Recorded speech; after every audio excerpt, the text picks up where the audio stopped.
on va pas se cacher derrière notre petit doigt. Le locatif attire de moins en moins, des rendements souvent de 4-5% à peine, c'est pas énorme, tout le rendement brut de 4-5%.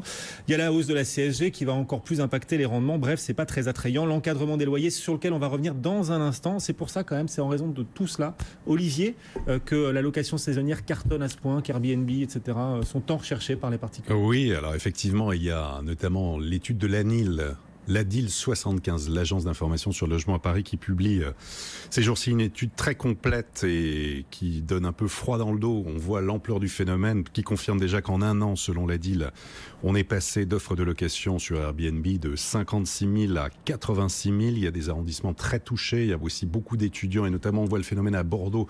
Le journal 20 minutes a fait une enquête, des étudiants ne trouvent même plus de logement actuellement à Bordeaux, ont beaucoup de difficultés à cause de ce phénomène.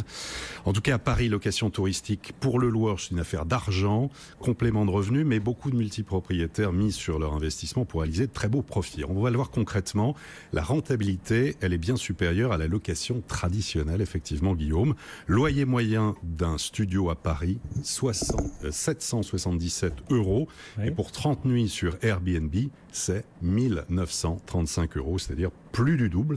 2 pièces à Paris, 997 € en location traditionnelle, 2445 € pour 30 nuits sur Airbnb. 3 pièces, on passe de 1500 à 4003, un P4 de 2250 à 7006. Alors l'étude... 3 fois plus rentable donc pour les grandes surfaces, Airbnb, Abritel, les locations saisonnières. Et ça explique aussi le glissement des prix à Paris, parce que les gens sont prêts à payer plus, parce qu'ils savent que ça va tourner et qu'ils vont avoir un rendement supérieur. Alors, moins de logements pour les habitants, pour les étudiants, les fortes nuisances aussi. Alors, les allées et venues dans les parties communes, pas assez de contrôle. À Paris, il y a seulement 25 agents municipaux qui sont assermentés en fait pour contrôler. Et à ce jour, 130 poursuites judiciaires. La concurrence en plus avec les hôtels qui n'ont pas les mêmes règles en matière de sécurité, d'essence du logement. Donc les hôteliers sont un peu furieux. Et donc l'ADIL de Paris... il y a 25 contrôleurs à Paris pour 86 000 logements. Absolument. Donc chacun doit gérer 86 000 logements Airbnb. Vous rajoutez Abritel. En fait, chacun doit gérer, chaque agent doit gérer 5 000 logements. Non, pas tout à fait. En fait, ils descendent dans des immeubles sur dénonciation, il faut le dire. C'est-à-dire que vous avez des copropriétaires qui se plaignent des allées et venues, du bruit, etc. Ils appellent la mairie, les gens débarquent et à ce moment-là, on peut avoir des amendes qui peuvent être très élevées puisqu'elles ont été doublées récemment et elles peuvent aller jusqu'à 50 000 €. C'est pour ça. Si vous mettez en location via Airbnb, Abritel, etc., soignez vos voisins pour qu'ils vous dénoncent pas, soyez copains avec eux. Et surtout, dites... Ou alors faites-le dans la légalité aussi. Il y a d'autres conseils du même genre. Dites à vos clients de faire attention parce qu'il faut signaler aussi que certains clients font la fête, il y a beaucoup de bruit dans les parties communes et forcément, au bout d'un moment, ça indispose. Choisissez des personnes âgées pour locataires, en plus ça paye plus cher.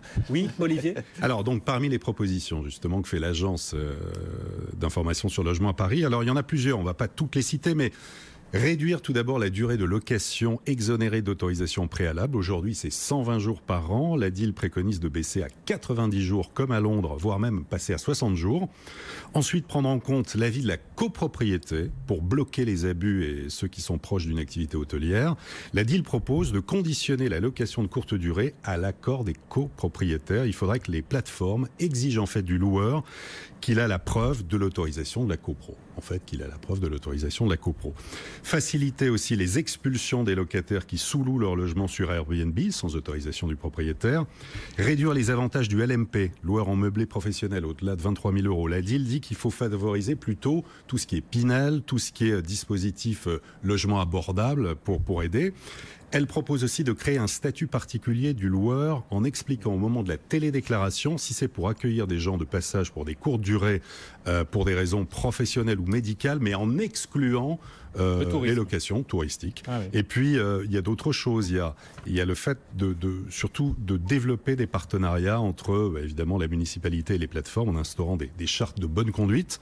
Alors, l'ADIL ne veut pas sanctionner les touristes. Elle veut vraiment, elle dit, il faut en finir avec les abus. Et il y a des mesures plus radicales. Elle dit, l'ADIL, c'est fixer par arrêté municipal un quota annuel de logements touristiques autorisés quartier par quartier, parce qu'on sait notamment que dans le centre de Paris, et dans le 4e arrondissement, 5e et 6e, c'est assez Airbnb.